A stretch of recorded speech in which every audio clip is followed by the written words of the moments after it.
I'm Heller Spires, a professor in the College of Education and a senior research fellow here at the Friday Institute. Welcome to Project-Based Inquiry Global, sponsored by the New Literacies Collaborative here at the Friday Institute. The collaborative addresses the question, what does it mean to be literate in contemporary times? One answer to that question is the capacity to engage in cross-cultural collaborations. Today, you're in for a treat. We're going to hear from Wake STEM early college high school students and students from Suzhou North America High School who have been working across cultures to address an important topic on water ecology. Students from both of these schools will present their public service announcements, and they will also share with us the collaborative inquiry process that they've been engaged in for the past 3 weeks. Now, you may be wondering, why are we collaborating with Suzhou, China? For the past year, we at the Friday Institute have been in a partnership to help create a state-of-the-art high school in Suzhou, China, which is in Jiangsu province. We're working with the school leaders there to help design the curriculum framework, as well as we're organizing cross-cultural exchanges. You probably agree with me that we live in challenging times. I believe that creating partnerships between China and the U.S., two world powers, is vital for our global future. What could be better than having students from these two countries collaborate to address enduring challenges, such as water equality, that we face as a world community? You may also be asking, what is PBI Global? This is a specific inquiry process that we've been using for the past decade now. It begins with a compelling question and ends with the students sharing and publishing their work. Today, we have the treat of being part of that process where the students will share their work. Now, in addition to the PBI process, students have also been involved in some other skill building. First of all, cross-cultural understandings and competencies as they worked with their Chinese partners. Collaborative science inquiry. They've also created a public service announcements as a result of the research process that they were involved in. And our Chinese partners have also had the added challenge during this collaboration of using English as a second language. So I would say that the students have had their plates pretty full. It's a lot going on with this project. Now, to make the project even richer, our team traveled to Suzhou a couple of weeks ago. And Evelyn Baldwin, who is here, do you want to raise your hand, Evelyn? She's the science teacher at the early college high school. She was able to travel with us, and in addition, she was able to conduct science labs with the students at Suzhou. So they were able to do a water quality lab in which they were able to collect data and as well as analyze that data. I want to thank all of you for being here, especially our SNA partners who are joining us through Polycom. You may very well know that it's 13 hours difference, so it is 9:00 p.m. there. And we have some of the teachers, the students, we have the principal there, as well as some of the parents who are joining for the showcase today. Particularly, I'd like to give a welcome to some of our special guests today. We have students, teachers, and some advisory board members from the Wake STEM Early College High School. We also have members from the North Carolina State Board of Education, Center for International Understanding, representatives from Lenovo and SAS, among others. Thank you for being here. I think you're in for a treat. Let's get started. Team 1, you're up.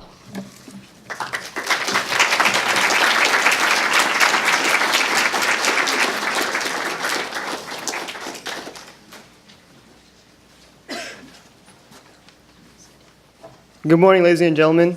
We are Team 1 from Wake STEM Early College High School. My name is Tanay Singhal. I'm Kareem El-Hartani. I'm Jayshawn Williams. I'm Linda Yeager. I'm Anna Tran. I'm Robert Lincoln. I'm Kayla McMillan, and our compelling question was, how does water quality impact the growth and development of infectious diseases? Our PBI Global experience has helped us learn more about peer collaboration and the problem-solving skills that come with it. Before this project, our group knew that poor water quality could cause infectious diseases. However, we didn't know why. After this project, by conducting thorough research, we were able to come to a better understanding of the causes, effects, and solutions of infectious diseases. We learned how important water quality actually was and the importance of improving the wastewater treatment process to reduce the amount of waterborne diseases such as cholera and E. coli. Our PBI Global experience was very beneficial in developing numerous skills, which we will use in our future learning endeavors. We had the opportunity to work with students in Suzhou, China. They're here to introduce themselves and talk about their PBI Global experience.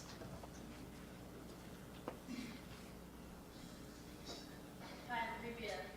My name is Theo. Well, before the project, we thought that water quality could be easily determined by water flow, color, and also smells.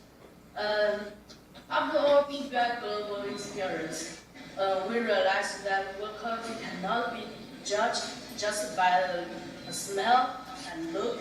Experience should be done to further test the conditions, such as the evaluation of organisms and the levels of chemical elements, and that aquatic system have a large role of daily lives.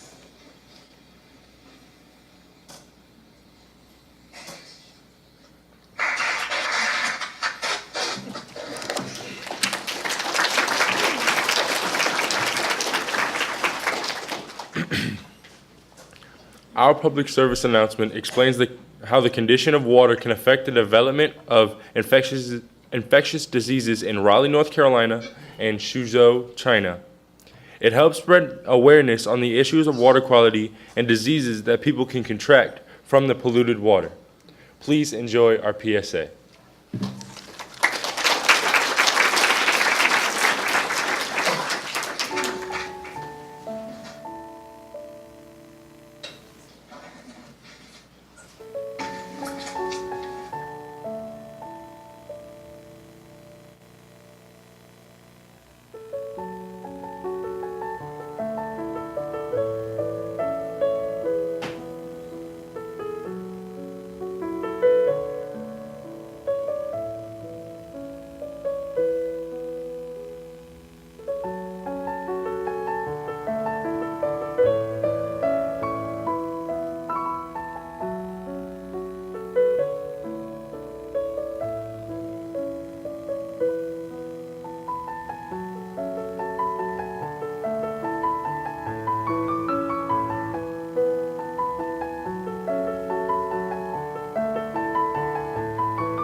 Good morning. We're Team 2, the Golden Girls. I'm Adam Batty. I'm Rachel Phillips. I'm Amanda Duran. I'm Bayan Hamden. I'm James Crop. And I'm Asia Newbert. And our compelling question is, how does the overgrowth of algae affect water quality in rivers, lakes, and streams? Before engaging in this project's research, we had some knowledge on water quality. But after doing various labs and research, we learned that pollution can come from any outside substance, even things that grow in water. One lab that was particularly useful was a virtual simulation that illustrated how pollution affects pH levels and temperature in a virtual river. Although not all algal blooms are necessarily detrimental to an ecosystem, cyanobacteria and other harmful blooms release toxins that can prove to be very, very hazardous. We didn't know any of that before this project, so it just goes to show how beneficial this collaboration was. Now for our SNA partners.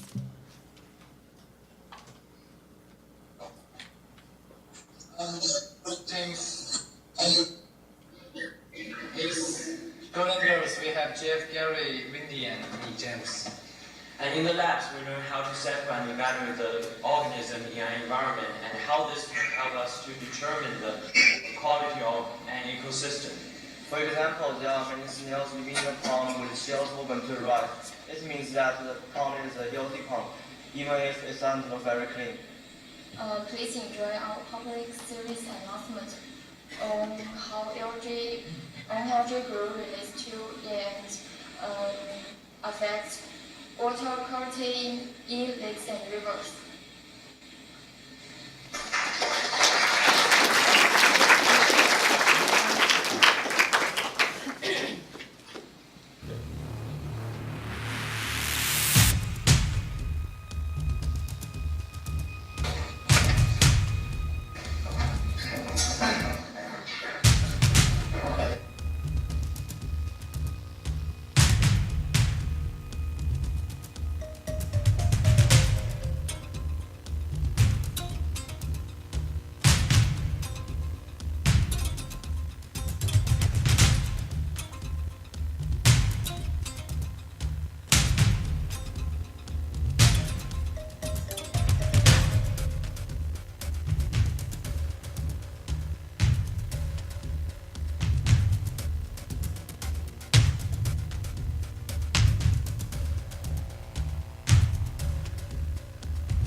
Good morning. My name is Ryan Jackson. I'm Brennan Powell. I'm Idris Ibrahim. I'm Kayla Bridges. I'm Layla Liggins. I'm Nathan Ress. And I'm Harani Ratnaharan, and we are Team 3, Do or Die from Wake STEM Early College High School.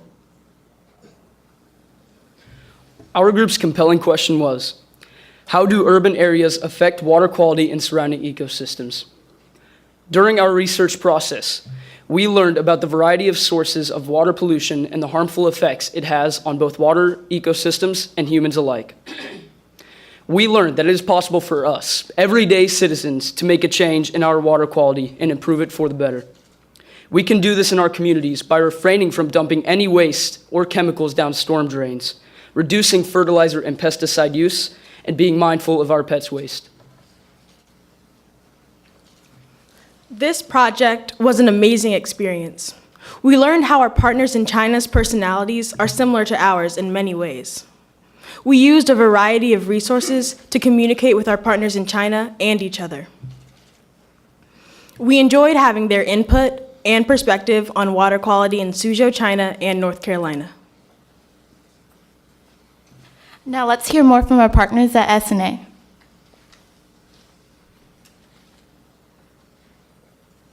Hello everyone, our team is Do or Die. And this is Harry, this is Suzhou, and I'm Joyce. Hey guys, during our research we found a few very interesting pieces of evidence for our compelling question.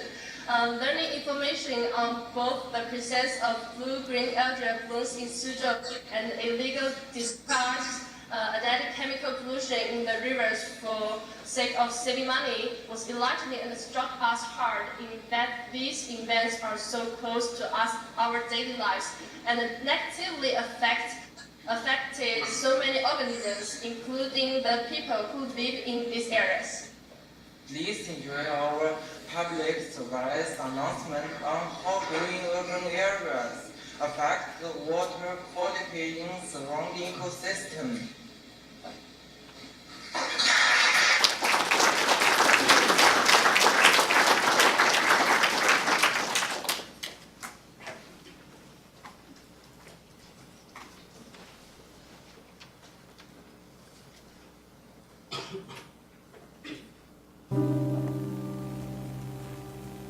Many people worry about the future. They wonder, where will they get their next drink of water? The age-old question is how growing urban areas affect water quality in surrounding ecosystems. As cities grow and prosper, the need for resources increases, and while some people gain, surrounding ecosystems suffer. Urban infrastructure can't keep up with the overflow of people. The improper sewage treatment and malfunctioning storm drains cause problems. People dump harmful chemicals such as household cleaners, paints, and oils down the drain.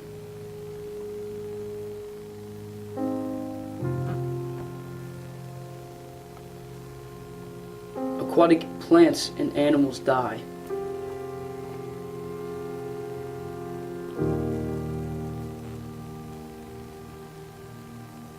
And humans contract fatal diseases.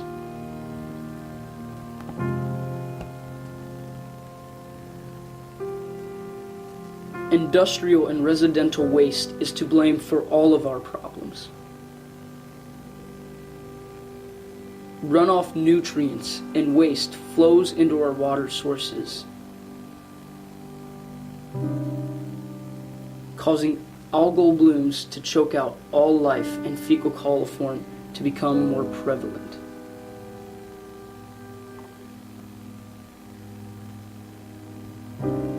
A change needs to be made. What will our urban ecosystems look like in 10, 20, or even 50 years if we continue down this path?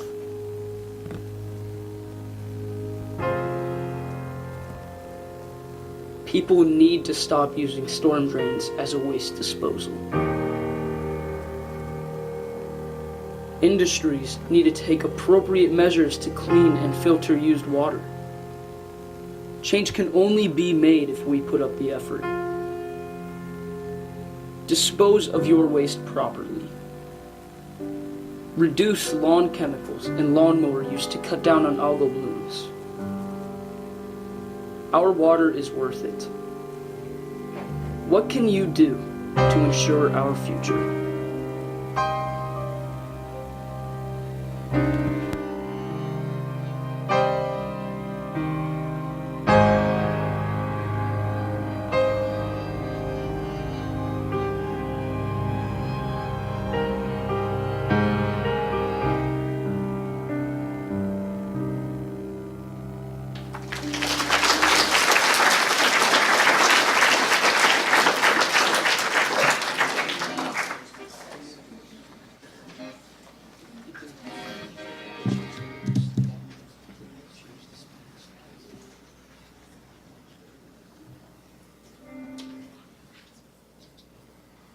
Good morning, everyone. My name is Madeline Jones. I'm Lily Gergel. I'm Rachel Goldman. I'm Mehmet Tatib. I'm Andras Gandika. I'm Jaya Sterling. And I'm Noah Raymond, and we're Team 4 from Wake STEM Early College High School. Our team's compelling question is, how are native species impacted by water pollution? Through this project, we were introduced to various new technological tools such as WeChat and Quip. We use these to not only communicate but collaborate with our partners at SNA. WeChat was our main source of communication, where we not only collaborated for the project, but we learned more about each other's personalities. Quip for us was similar to Google Drive, where we were able to keep track of our research for our claims and evidence. Throughout this project, we learned about how water quality issues in both Raleigh and in Suzhou. We saw that native species were greatly affected by the decreasing quality of water sources. We researched many types of technologies that could be used to prevent and solve pollution throughout the world.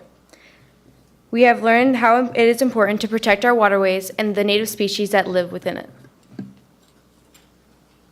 And now let's hear from our partners at SNA.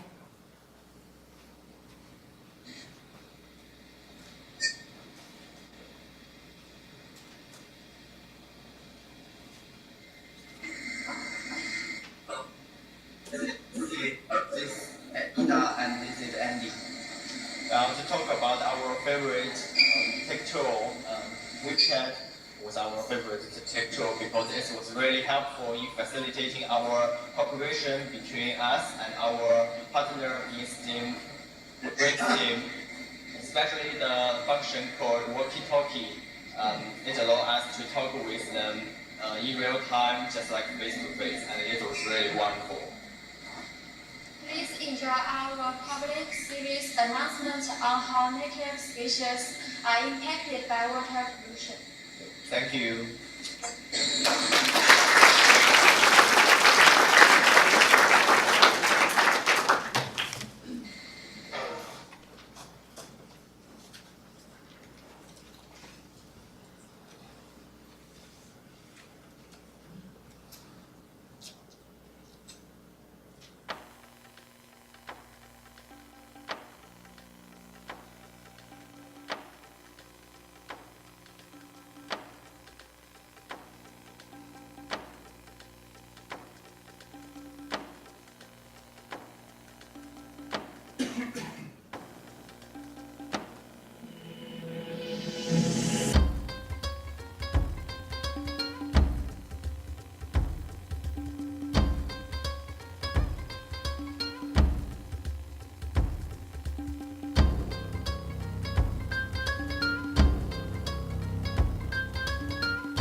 Good morning. We are Team 5 from Wakestem Early College at NC State, and I'm Jade Cornish. I'm Shelby Neal. I'm Michael Armstrong. I'm Sean Hennessy. I'm Christy Johnson. I'm Quinn Riley. And I'm Mohammed Abdallah. Our compelling question is, how has water availability in urban areas changed over time, and how can we increase sustainability?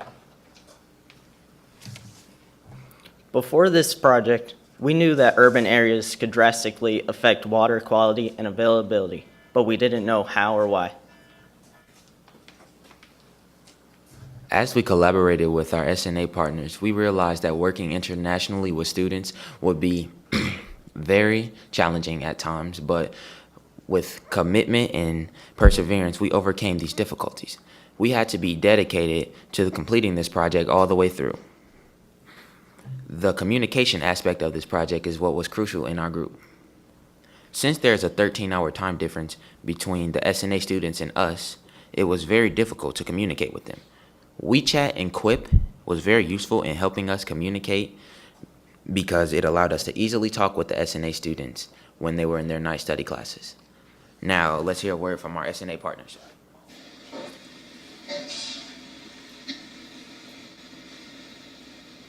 Five, and our group name is Fancy. I'm Clark.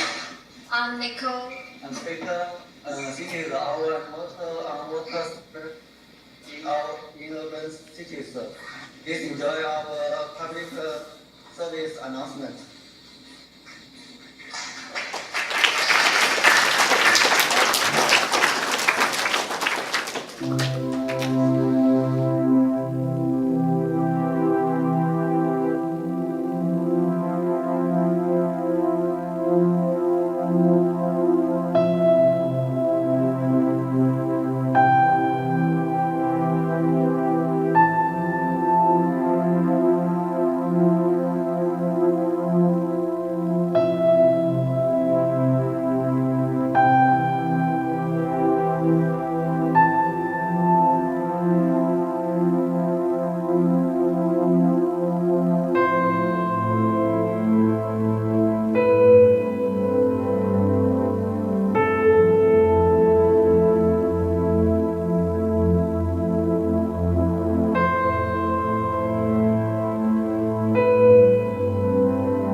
I think we should give everyone a round of applause for that amazing work.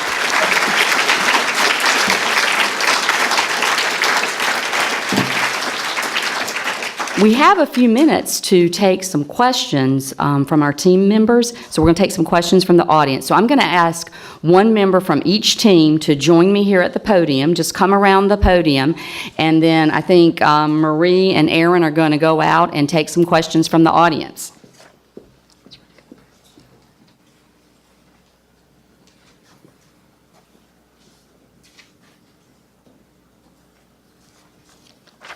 Does anybody have a compelling question? Okay, Marie?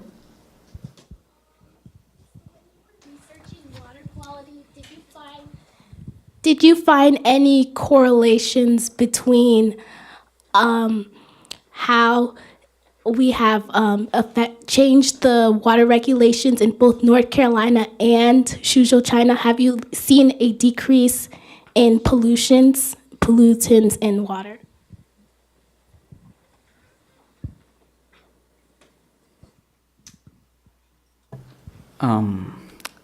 I would say that increased regulations do improve the quality of water both in Suzhou, China and here in Raleigh.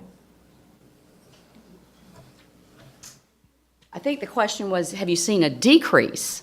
So through your research, did you see that there was a decrease from, say, several years ago, or has it increased?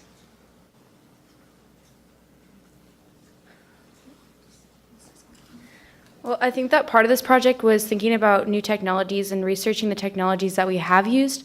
So when we were researching and stuff, we could find technologies that may improve these water problems. So instead of really finding out maybe exact statistics, maybe through this project we're more trying to make our own statistics. Thank you. Do we have someone from our SNA partner side who would like to address that question? The question was, through your research, have you seen a decrease in pollutants in the water?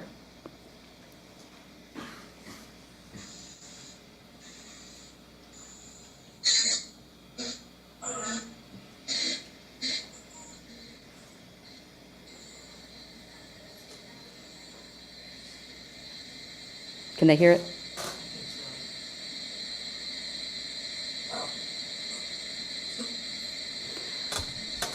Okay, be thinking about that, and we're going to go on to the next question, but if you have an answer, we'll circle back around for you.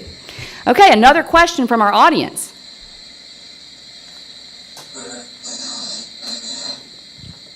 Okay. So,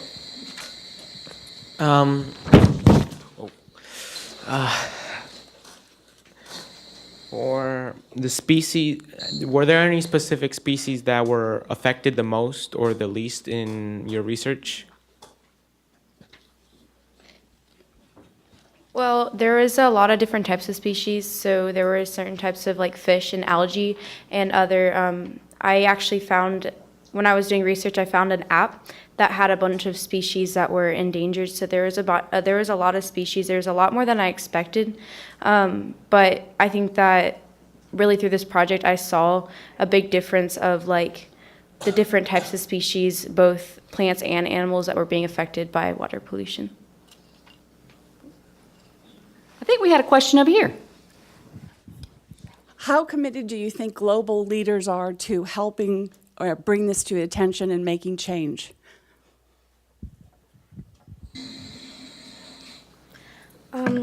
I think that there's so many issues in the world that water is sometimes not addressed as much as it should be, even though it's definitely a very important issue in the world, but I don't think it's going to be taken into consideration until we're in a really bad position.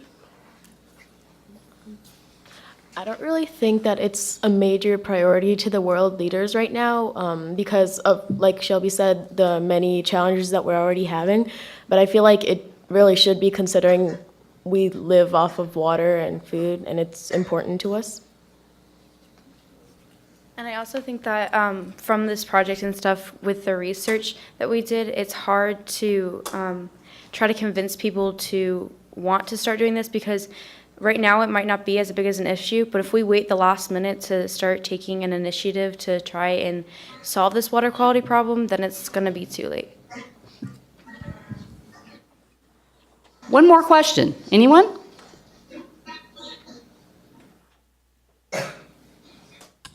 Thanks for your hard work, guys. I wondered, as a consumer, did you find any websites that might be useful to us to figure out which companies or organizations use less water to reduce their industrial footprint? You guys spoke of that in one of your presentations.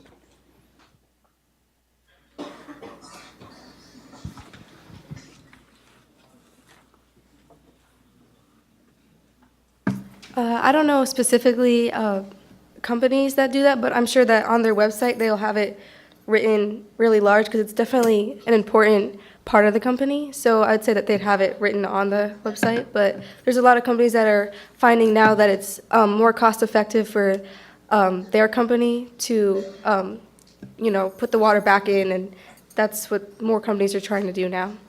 Thank you. Okay, thank you guys. We appreciate your taking those questions and being spontaneous. You can have a seat. Thank you.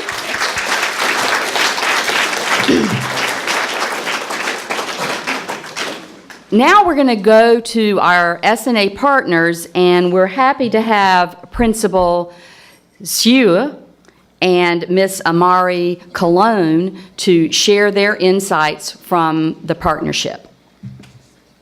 So, Principal Xua.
Now I'll interpret what he said. Good morning, everyone. I'm Principal Xue from Suzhou, North America High School. Greetings from Suzhou, China.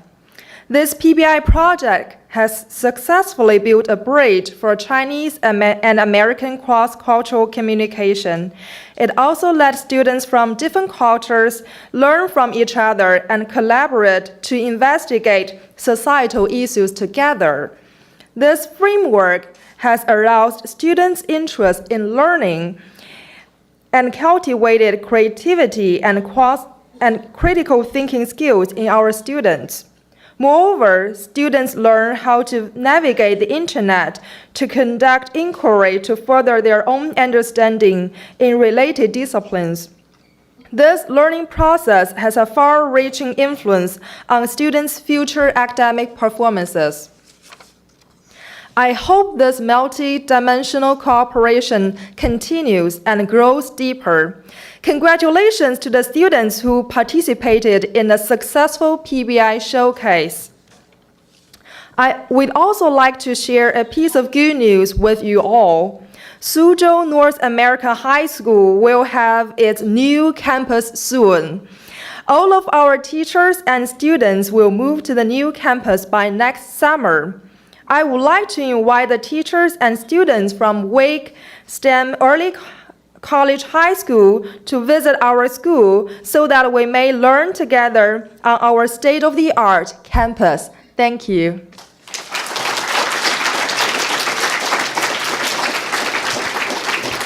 And now we have the teacher on the SNA side, Amari Colon, who helped guide the PBI process. And Amari is a graduate from North Carolina State University and is in her third year teaching at Suzhou.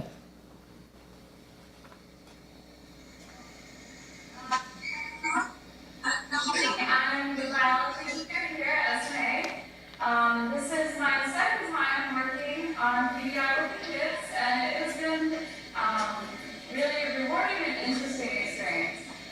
Interesting in that I feel like I'm watching the evolution of PBI Global here at SNA. I see differences in a lot of different points, like research for one.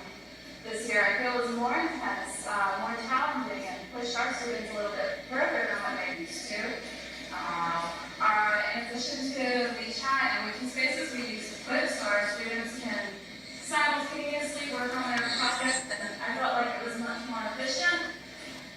Overall communication and the use of WeChat I felt was more efficient, and overall quality of the videos. Last year I thought it was really basic, and this year it's great.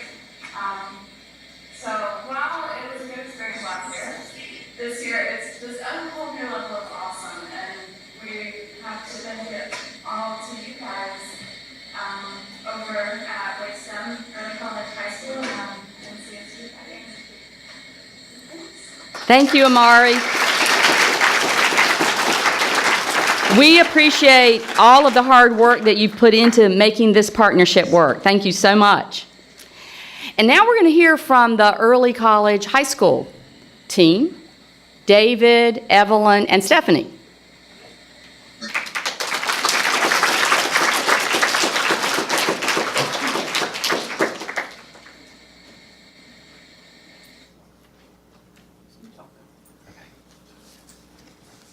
Good morning, everybody. Good morning, Suzhou, or good evening, Suzhou, as it may be. I'd like to begin by thanking our State Board of Education representatives who are here today. I'd also like to thank our Business Advisory Board. We have at least 4 members of our Business Advisory Board here in the back, as well as those people from North Carolina State University. When you look at this project, you look at everything that is right with education. You look at everything that is right with 21st century skills. We talk about collaboration. Look at the brain power in the room, starting with our sophomores. These are sophomores, 10th graders that were up here today presenting. They weren't seniors. They're not going to college next year. Well, they are going to college because of our school, but they're not ones that you would see prepared for college for next year. They are 10th grade students doing more than I would have done as a graduate student in my university level. You look at collaboration. Right now, we have our businesses, NC State, our state board, and Wake County Schools.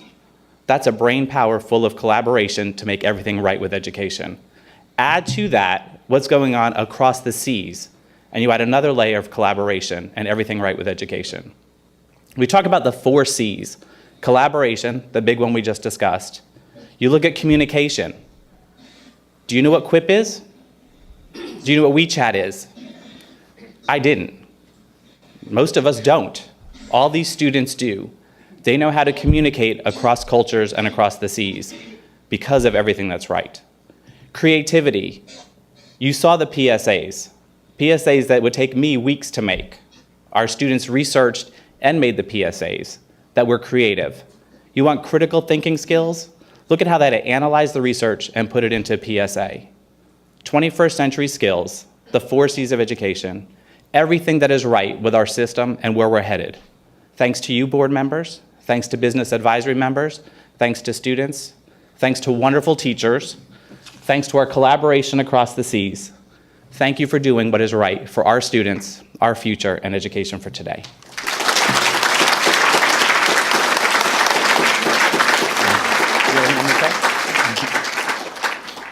I'm Stephanie Merling. I'm the world literature teacher at Wake STEM Early College. And thank you all for coming, but I'd really like to specifically thank our coaches that worked with us. This was a large-scale research project. Our students did a great deal of writing. And through the editing and revision process, that was an almost unmanageable task for me alone. So I really appreciate the input of the coaches. And to my students, both those that appreciated or that worked with the students in China and those that did not, you did amazing work. And I am immeasurably proud of what you did today. So thank you.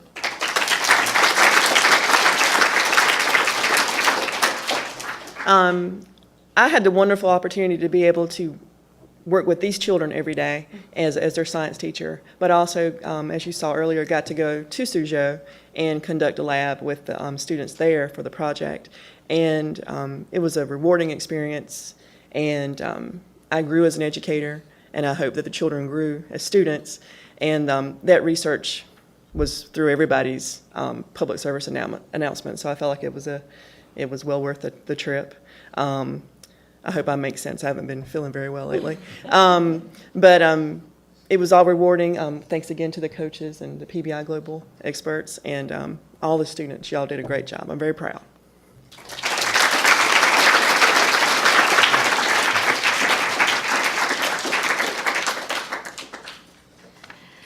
I want to underscore Evelyn's remark about, and Stephanie's remarks about the importance of the coaches. And I'd like for all of you to stand. Coaches,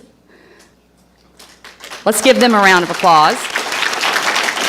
I also want to give a special thanks to Aaron Lyjak, Marie Himes, and Andrea Gambino. You guys were the glue who made this whole thing work. And so there were a lot of hands on this project, but it really takes a team and everyone having a shared vision in order to create this kind of cross-cultural experience for the students. So thank you to everyone who has had a part in this project.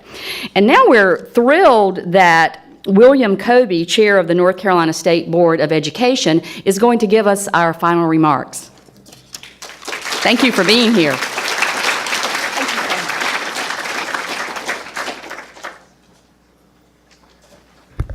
Thank you, Dr. Spires. I am honored and feel privileged to be with you, and I want to commend you on the outstanding work that you've done. Water quality is one of the most important issues worldwide. I have worked with water quality in the past. Also, Wayne McDivitt has worked with water quality.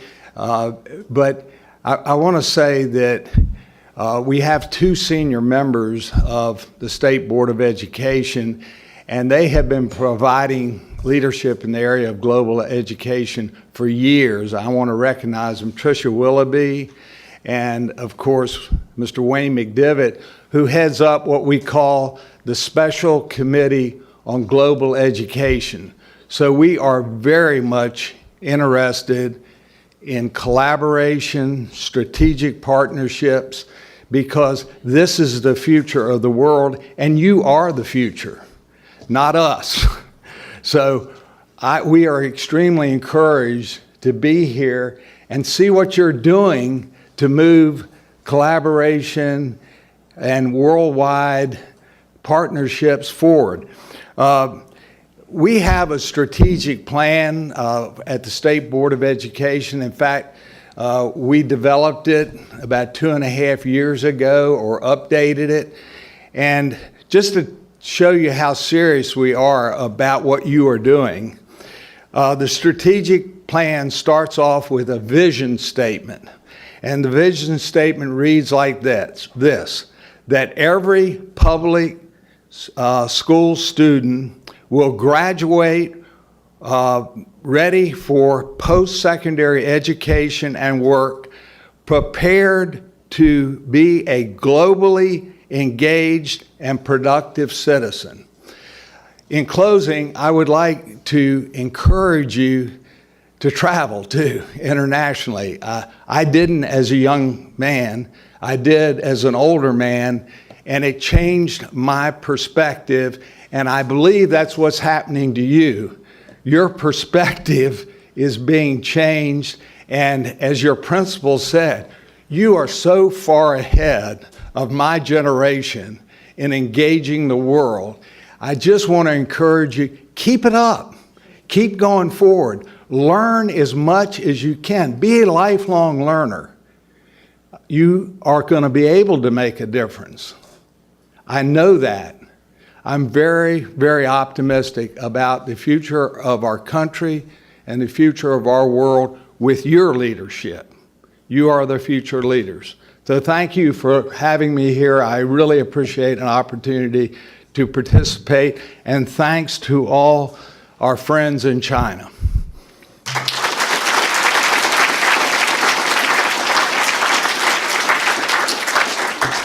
Thank you so much for being here. You're all inspired for the day. Go forth and think about water quality and see what you can do.